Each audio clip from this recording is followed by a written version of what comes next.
The conversation happening inside the Yankees front office right now, on April 20th, 2026, isn't about the lineup's slow start, or when Garrett Cole and Carlos Rodon will finally throw their first rehab games. The real high-stakes debate centers on a single name, a 2024 first-round pick currently on the injured list in AA, and whether he represents the key to fixing a bullpen that is threatening to derail a championship-caliber season before it even truly begins. ESPN's David Schoenfield just put it out there, naming right-hander Ben Hess as the Yankees' single most valuable and logical trade chip. And while fans might scream for a new third baseman, the front office knows the truth. Championships are forged in the 7th and 8th innings. Right now, that bridge is collapsing, and the cost to rebuild it might be a future piece of the starting rotation. A graphic showing Ben Hess's prospect card. Key stats: 2024. First ARD, 26th. RHP, Alabama. Below it, his current AA stats: 2 GS, 1 ERO, 3.52 ERA. An IL icon is next to his name. So let's break down the asset himself. Who is Ben Hess? For those who don't follow the Rule 5 draft minutia, Hess was the Yankees' top pick 2 years ago. A big-bodied, 6'5", 255-pound righty out of the University of Alabama. The profile is tantalizing. His fastball sits 92 and 96 mph and can touch 98. But the key is the extension and carry he gets from his massive frame. It plays up, looking faster to hitters than the radar gun suggests. The Yankees have already tinkered with his arsenal since he turned pro. They took his tighter, mid-80 slider and morphed it into a sweepier version that sits around 80 mini sulatansu, generating more horizontal movement. That pairs with a top-to-bottom, mid-70s curveball that scouts have labeled as a plus pitch. The raw stuff is absolutely there for a mid-rotation starter. The changeup, however, remains a work in progress. It's a show-me pitch he lacks confidence in, which is a significant hurdle to becoming a true frontline guy who can turn a lineup over 3 times. The pro comparison you hear constantly is Lance Lynn, and that's not a slight. A Lance Lynn career is 2,000-plus innings, multiple all-star appearances, and a reputation as a durable workhorse who gives you a quality start more often than not. For a late first-round pick, that's a fantastic outcome, but here's the critical context that makes him a trade chip and not an untouchable.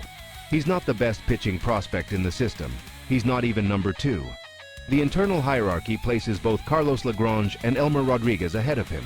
Lagrange, with his explosive fastball and projectable frame, is seen as a potential ace. Rodriguez has the polish and the deeper arsenal. Hess, for all his strengths, is viewed internally as the 3rd best arm, a guy with a higher floor, but perhaps a lower ceiling than the 2 ahead of him.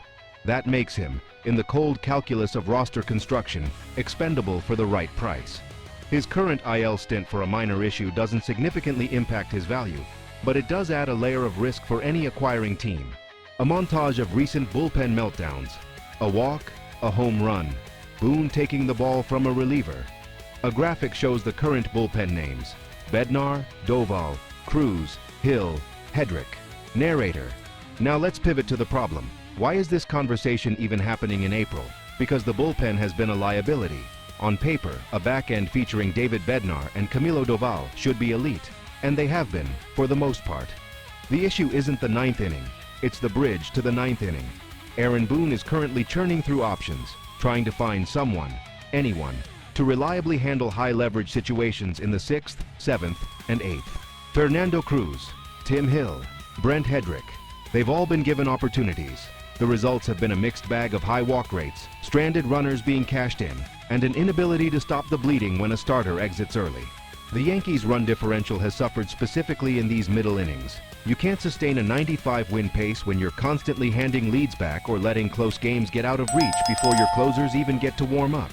Boone's recent quote says it all.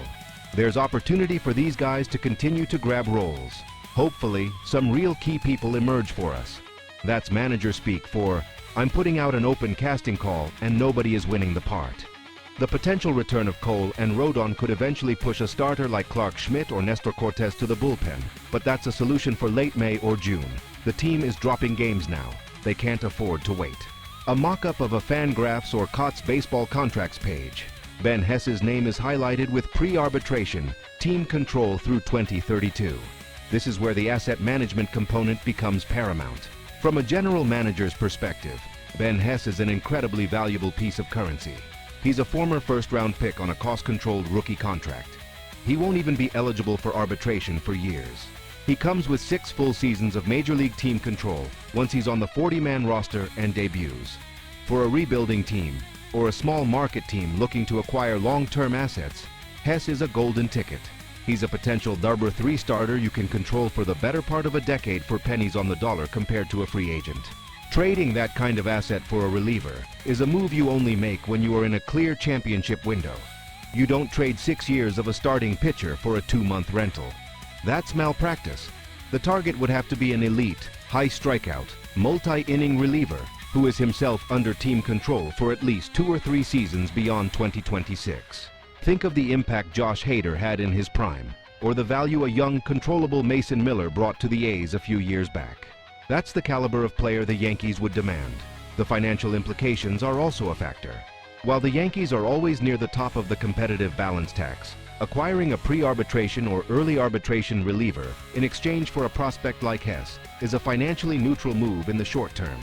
It allows Cashman to significantly upgrade the Major League roster without adding, say, a $15 million AAV contract that pushes them deeper into tax penalties. It's a clean prospect-for-player swap that addresses an immediate need without mortgaging the long-term payroll. Split screen. On one side, Ben Hess pitching in a Somerset Patriots uniform. On the other, a faceless dominant reliever striking out the side for a team like the Royals or Rockies. So, what's the verdict? Do you trade a potential decade of a solid mid-rotation starter for 3 years of an elite reliever? In the current context, the answer leans heavily towards making the trade. The window to win with the core of Aaron Judge and a healthy Giancarlo Stanton is not infinite. The American League East is a gauntlet.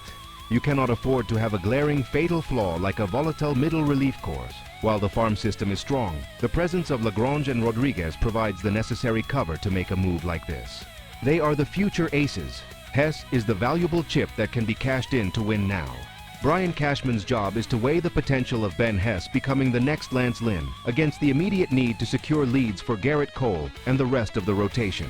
If a team like the A's, the Royals, or the Rockies, teams already looking towards 2028, makes a controllable, high-leverage arm available, Hess becomes the centerpiece of that conversation. It's a painful move to trade a first-round arm you've invested in, but it's the kind of aggressive, calculated risk that separates contenders from champions.